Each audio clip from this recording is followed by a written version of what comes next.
I've been having a blast with Spring AI, and I've been really impressed with how Spring AI makes it so easy to write code to run large language models with private models, my private data, and even my own code. So I just want to jump in and show four cool things about Spring AI. The first cool thing is how fast it is to get up and running. So I'm going to go ahead and start with no code. And the only thing I've done is initialize a environment variable that is going to have my private OpenAI keys, so I don't have to show it here. For Spring Boot AI dependencies, I'm going to pull in the OpenAI support for using OpenAI, and then I'm also going to pull in Llama support for running with third-party language models. And then I'll pull in web to make this a web application. So go ahead and create the application. Next, we're going to want to go ahead and set up configuration. So we'll go into resources. We will create a application YAML file and just put some simple configuration in there. And specifically, we're going to tell it to use the OpenAI key for my environment variable for OpenAI. We'll tell it which model we want to use in OpenAI. And we'll also tell it which private model we want to use with Llama. So we are ready to code. So let's get going here. We'll go ahead and create a new controller file. So this will be our AI controller. And of course, we'll make this a REST controller. And we're going to want to wire in our dependencies. So these are going to be our client for OpenAI and also our client for Llama. And we'll go ahead and wire those up. Oops.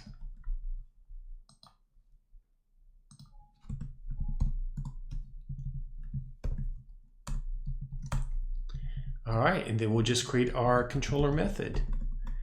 So this is going to just provide a endpoint where the user can supply a message in through the request, and we'll tell it to use the OpenAI chat client to call against that message and then print out the response.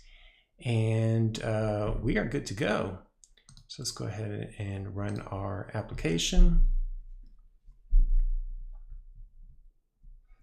And we're up and running pretty quickly here. So let's go ahead and go to our terminal, run a request against our endpoint. And we'll say, hey, for the OpenAI, go ahead and send a user message, recommend a great funk song from the 80s. And that's how fast it is. We got up and running from nothing to being able to run queries against OpenAI. It tells us Let's Groove by Earth, Wind, and Fire is the way to go here.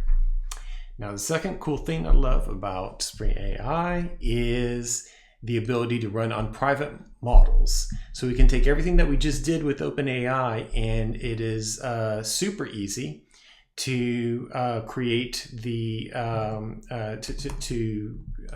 use that same model and run against private LLMs. So if you want to control your data sovereignty, if you want to run a huge LLM in the data center, or if you want to just run a LLM on your laptop. Here I'm going to use Llama to run Llama 2, which is just a few gigs. I can download on my laptop and run the whole thing there. And it is a reasonably powerful LLM that I can run right here.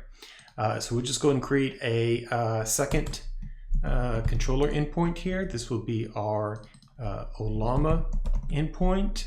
And it will be identical to the first one, except we'll say use the Llama chat client instead of the OpenAI chat client. So we'll go ahead and run our query again, but this time we'll hit it against the Llama endpoint instead of the OpenAI endpoint. And now it's going to run without telling OpenAI what we're asking for. We'll get on our private query, and the Llama model says celebration by Kool & the Gang is the funk song that we want here. So the third cool thing I love about Spring AI is probably my favorite. It's the ability to run on my own private data. So I'll go ahead and switch over to, let me shut down this project, and I'll switch over to a pre-existing project because there's a little bit more code here. But I'll go ahead and show my function here. So the idea here is that I have pre-existing software. It runs against my own internal systems. I want to be able to use that software when building my AI application. So here I have a mock weather service. This function is simply takes as request parameters a location and a unit of measurement, Celsius or Fahrenheit, and as a response it returns a temperature and a unit of measurement. I provide predefined responses for Houston, Austin, and Dallas, and a default response for all other cities. Now what we're going to do is take this function, which is a Java util function, and we'll expose it as a Spring Bean. So we're going to publish it as a bean, so it will be published under the name weather function, which is the function name here. And we're also going to attach some metadata, which is a description, get the weather and location. Now it's interesting because if I wanted to, I could put a whole bunch of really detailed information on this description to train the model in terms of what the function is doing. That's probably best practice. But I found this super interesting because we're really providing very minimal metadata here. It's going to look at what are the request parameters, what is the response, and it's going to use this very minimal description here to reason about how this function should be used in order to answer questions. So now that we've got the Spring Bean published, we'll go ahead and go over to our controller. So this controller is very similar to the one that we just created in our Quickie project. It's grabbing a question from the user, and we're going to use a OpenAI chat client call method to answer the question, but we're going to send a little extra information here. So in the prompt that we send over to OpenAI, we're going to include the user message, the question that was supplied by the user, but then we're also going to provide a reference to our function. So we're using the name of the Spring Bean weather function and providing that handle and saying, hey, add this function to your bag of tricks when you're deciding about how to answer the question. And so let's go ahead and run this application here, and we're going to provide the question to the prompt here. So we'll say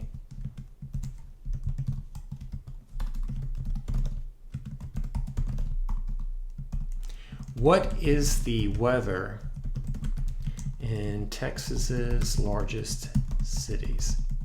Now this to me is where the AI models get really impressive, because it is going to actually reason about how to answer the questions, and it's going to do this through a multi-step process. So it's going to figure out, hey, the first thing I need to do is answer the question, what are Texas's largest cities? And I don't need the function for that, right? I have enough information in my own internal model to be able to answer that. But then what it's going to do is take the answer to that first question and then sequentially invoke my function in order to be able to answer the question. And so, you know, if you ask this question to a regular LLM model, it'll usually say, I can't answer that, right? That's contemporaneous information. I don't know what the current weather is here. But with this function support now, it's able to say, hey, I can get access to that information. I can invoke the functions, and I can pull this data together into a coherent response. The current weather in Texas's largest cities, this is follow: Houston 75 degrees Fahrenheit, San Antonio 60, Dallas 70, Austin 80, obviously using the my function to be able to complete the responses to the question. So that's pretty cool. All right, so the fourth cool thing that I love about Spring AI is the ability to run on your own private data. So we'll go and show an example of that here. We're going to pull in a PDF document. So we have this document. It's about Carina. Carina is a brokerage service for healthcare aids. And what we're going to want to do is tell our LLM to use the information in this document to help answer questions. And this is actually going to be a two-step process. We're going to need to be able to index the data once into what's called a vector database. And then we'll be able to use that index data to answer questions about the information. So for vector databases, Spring AI generously provides support for a number of providers here. So I can go to my Spring Boot Starter and I can pull in support for Neo4j or Pinecone or pgvector. I'm actually going to go ahead and choose to use Redis here because I have a pre-existing Redis data instance running, and that's going to be handy for me. So I will go ahead and go back to my code and pull up the data loading service. So what is the data loading service here? So this is a simple piece of code. It's going to load in that PDF document we just saw as a resource, and then it's going to run a ETL pattern. So for the extract phase, it's going to use the Spring library to read the PDF document that we supplied. For the transform phase, it's going to take that document and split it up into a bunch of chunks or tokens, and then use that to create indexes called embeddings, which are going to be semantic indexes on the data. That's going to make it easy to find where in the document is data that's going to be relevant to answering the questions. And then for the load phase, we simply take those tokens and we are going to store them in the vector store, which is the Redis database. So I'll go ahead and run my load. And this actually takes a minute here, so I'll skip ahead.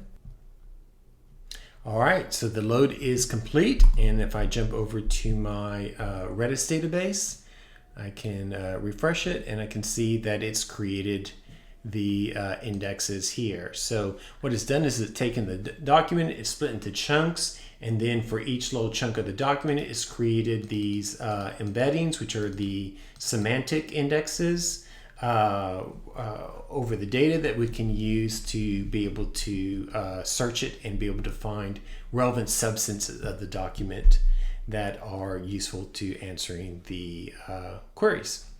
So now we can go on over to the our controller.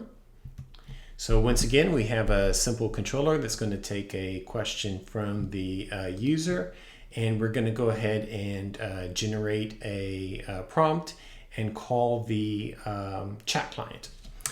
And so like we did with functions, we're going to add a little extra information to the prompts here. So in addition to the user message, which is the question that they ask, we're going to add this system message. And what we're going to do is we're going to run a similarity search on the vector store. So this is where we go in and we say, hey, find what are the relevant chunks of the document, these subsets of the document that are pertinent to the question that we ask. Send those over to the LLM with the question, and then use the combined information in order to provide an answer. So now I can go on to my system and I can ask a question based on the information in the document. How much can I make per year as a personal provider? So now it's going to grab those embeddings and use that, search the document, provide an answer. Okay, so it says that we have a starting wage of almost $20 per hour, and therefore it figures out, hey, you could get to around $41,600 before taxes. You need to take into account additional benefits, and that's how much you can make. So this was a very minimal amount of code that we're able to use to immediately start incorporating our own private data with use in our AI applications. So that's what I find so exciting about Spring AI. I get all the flexibility of using Spring Framework to write enterprise applications, but now I can create really interesting new applications by using powerful AI models with my own applications and data.